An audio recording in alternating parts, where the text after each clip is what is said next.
Welcome back, guys, and happy Wednesday. So, I'm out of town right now. What you're seeing right now is what I recorded before I left home. Yeah, you want to clutter, you got it.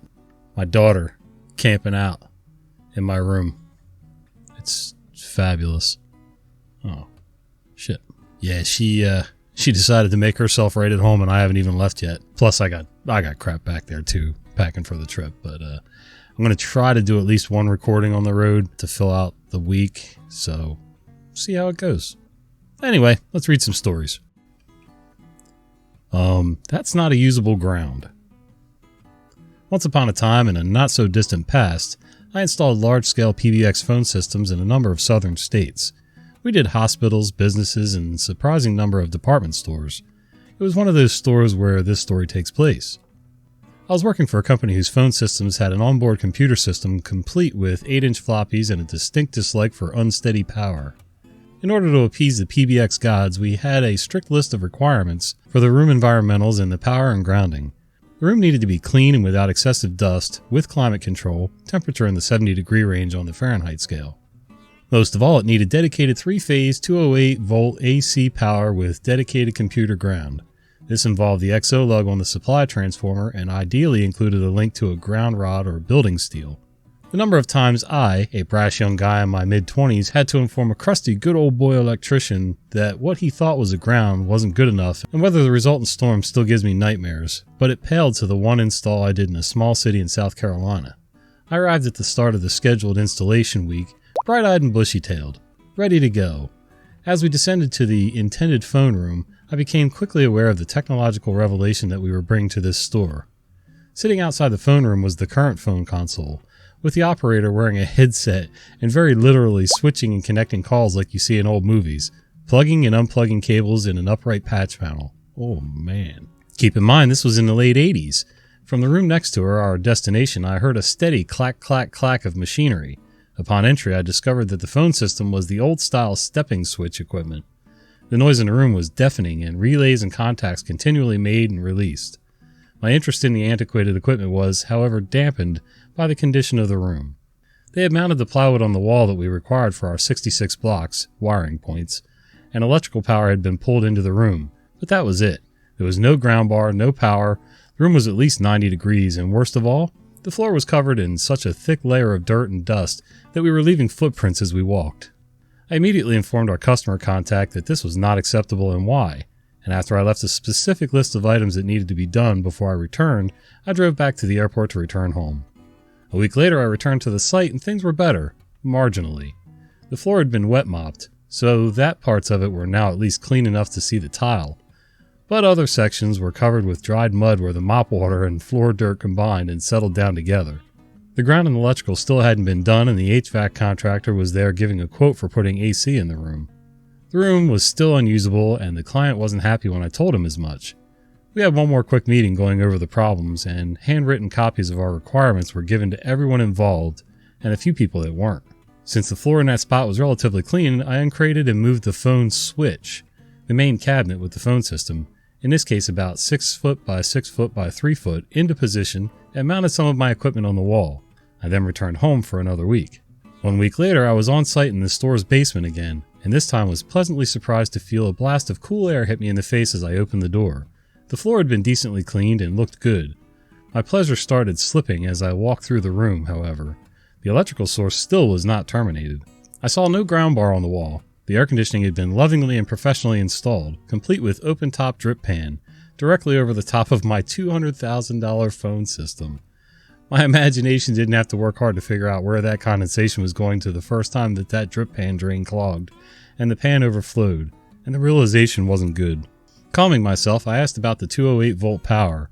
The building engineer replied that they had tried and were unable to find that particular NEMA connector anywhere. I grabbed the nearest phone book, remember it's the 80s, specifically the yellow pages, and found an electrical supply store within walking distance. I left the store and walked down to the supplier, who quickly sold me the necessary electrical connector. I took it back and tossed it to the engineer with a jaunty, "There you go." And then I addressed the last item on my list. "Where's the ground?" I asked. The engineer pointed me to a large 1.5-inch braided copper cable mounted in the corner. It disappeared into holes in the floor and the ceiling. Okay, I said, pointing to the hole in the floor. Where does that go? I asked. To a 6-foot ground rod under the building, the engineer replied proudly. Excellent, I replied. And where does that go? I asked, pointing to the hole in the ceiling that the cable disappeared into. To the lightning rods on the roof, he replied. Oh my God. He wanted me to connect his new $200,000 phone system and every phone in the building to the lightning rods on the roof.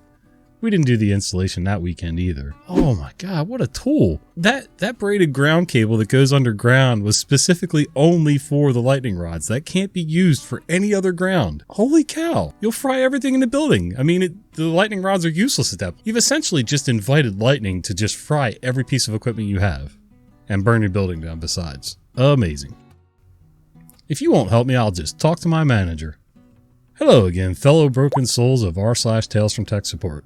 This story is one that happened to me last week and honestly still annoys me and my other coworkers who were present for this call as well. Some backstory here before I introduce the cast.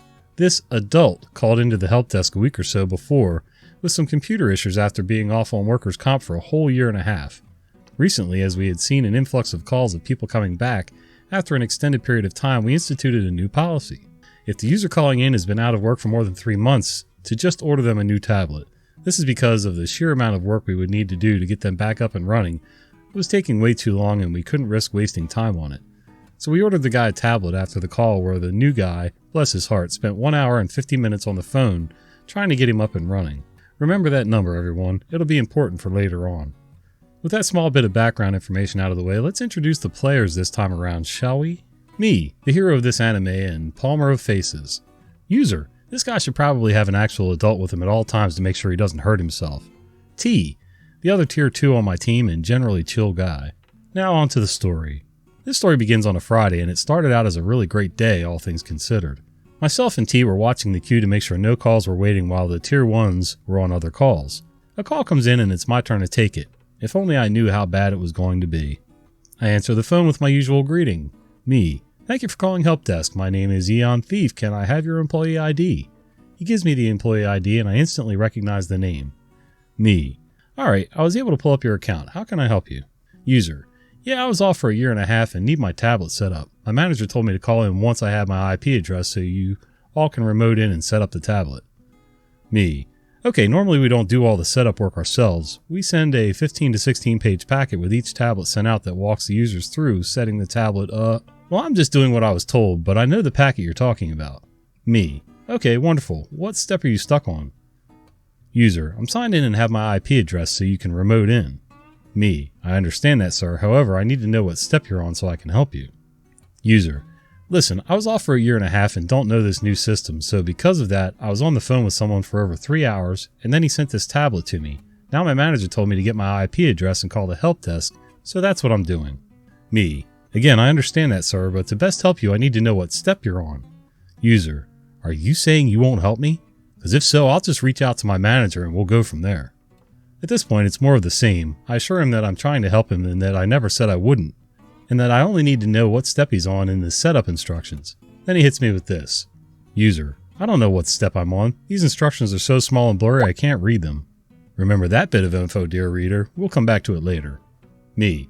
Alright, sir, you said you have your IP address. How did you get to that point? User. I signed into the account. Me. What account? User. Are you going to help me or not? Me. I never said I wasn't going to help, sir. I just need to make sure I have all the proper information so that I can best assist you. User. I signed into my account. Me. So you signed in with your username and password?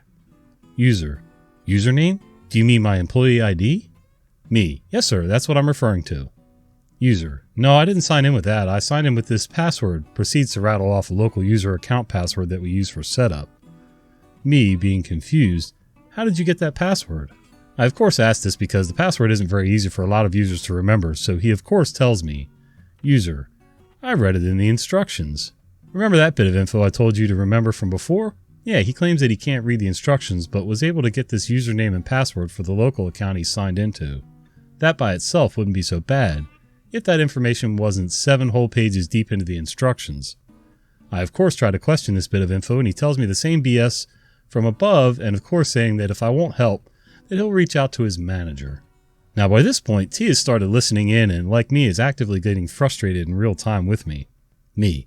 Sir, I'm trying to help you. I just want to make sure that I'm helping to the best of my ability, but I need to know what step you're on in the setup instructions. He reiterated the above point that it's blurry and he can't see it even with a magnifying glass. He then of course offers to send us a picture of the instructions so that we can see how bad they are too. Because myself and some others all take calls on speaker, T is able to chime in and provides him with a phone number to send the picture to. User, what's the number you gave me for? Me, oh, it's for you to send us a picture of the instructions so we can see how blurry and hard to read they are. I don't think user expected us to call his bluff because he didn't seem very happy that we wanted a picture of the instructions. He of course reiterated the above, I'll just reach out to my manager since you don't want to help me. And at this point, both T and I are ready to fight this guy and send him back on medical leave. But he told me to, and these are his words mind you, hold his little baby hand and set up the scary computer for him. So I begrudgingly set up his computer for him and sent him on his merry way. We were of course still waiting on that picture, but alas, it never came. Either way, I hope you all enjoyed that story. There might be a part 2 soon as the tablet we sent him turned out to be defective out of the box. So we're sending him another new one, this time with instructions that have larger font and very crisp and easy to read. Okay, if they were that bad and blurry, how did he get to step 7? Or 7 pages in, whatever. Liar. Liar, liar. I'll tell you, I would have sent him instructions that Mr. Magoo could read without his glasses. Unbelievable. He wasn't far off when he said he needed somebody to hold his witty bitty hand. I had a phone call 2 days ago from one of our offices. Thought I'd share. Me is, well, me. CL is confused lady. Me. This is me. Can I help you? Confused lady. Hey, something's bad wrong. There's a black box that's causing the lights to flicker and it kills our internet. It beeps every time it happens, so it's got to be causing the problem. Me. Where is this black box? CL. In the closet with the internet stuff. Me. Ah, in the network closet. What does it look like? Does it have any writing on it? Confused lady.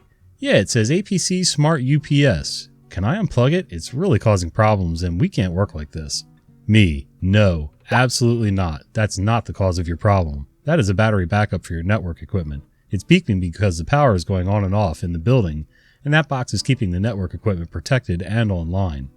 When the power goes out, it beeps an alarm. You said you were losing internet as well? Confused lady. Yes, I lose internet because my computer keeps turning off. Me. Call someone in maintenance and have them check the power right away. Turns out the main breaker box in the small office was smoking. I'm not an electrician, but they had to kill power and replace the entire box. Smoke coming out of anything electrical is not good. It still amazes me how many people don't make the connection between electricity and internet. Like they have no clue how that relationship works at all. Oof, scary. Well, hey guys, if you enjoyed this video, do me a favor and click this one here on the screen. I think you're going to enjoy it. See ya.